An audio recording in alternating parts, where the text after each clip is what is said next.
In the ancient world, nestled in the Jordan Valley, stood the formidable city of Jericho. Its towering walls a symbol of impenetrable strength for the nation of Israel, poised to enter the promised land. This city was the first great obstacle. To understand the challenge ahead, two men were chosen for a perilous mission, dispatched by their leader, Joshua, to survey the land and the city itself. From a distant ridge, the spies, one a rugged veteran, and the other younger but with keen, observant eyes, gazed upon their destination. They understood the immense risk, yet they descended the hills, their dusty travelers' clothes helping them blend into the landscape as they moved toward the city gates. Once inside, the spies found themselves swallowed by the vibrant chaos of Jericho's streets. The air was thick with the scent of spices and livestock, the sounds of merchants haggling and children playing echoing off the stone buildings. They moved with practiced caution, their senses on high alert, searching for a safe place to gather information. Their path led them to a unique dwelling built directly into the massive city wall, the home of a woman named Rahab.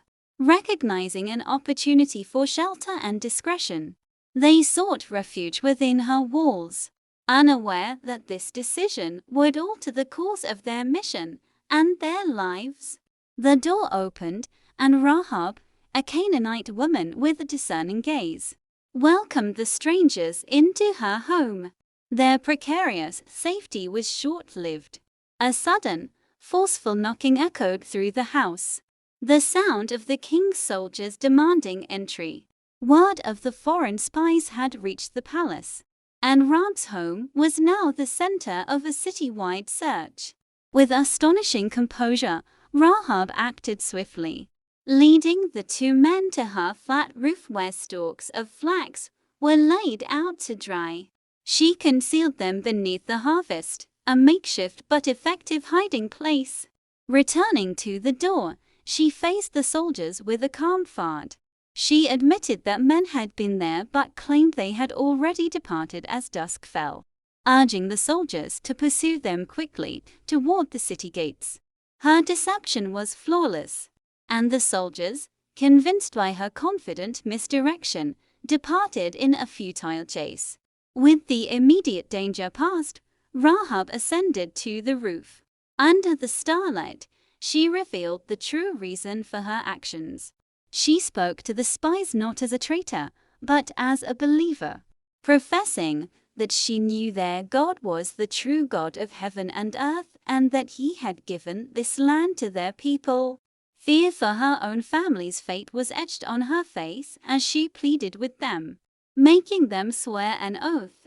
In exchange for her protection, she asked that they spare her and all her kin when their army inevitably came to conquer Jericho. Moved by her faith and courage, one of the spies produced a single scarlet cord. He instructed her to hang it from her window, the very one they would use to escape.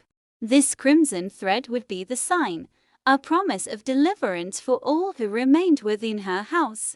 Trusting in their oath, Rahab took the rope and lowered the two men from her window, down the outer face of the great wall.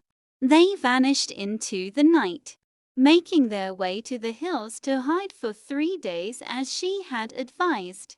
Back in her home, the scarlet cord was a stark, lonely banner of hope against the stone wall, a silent testament to the pact she had made.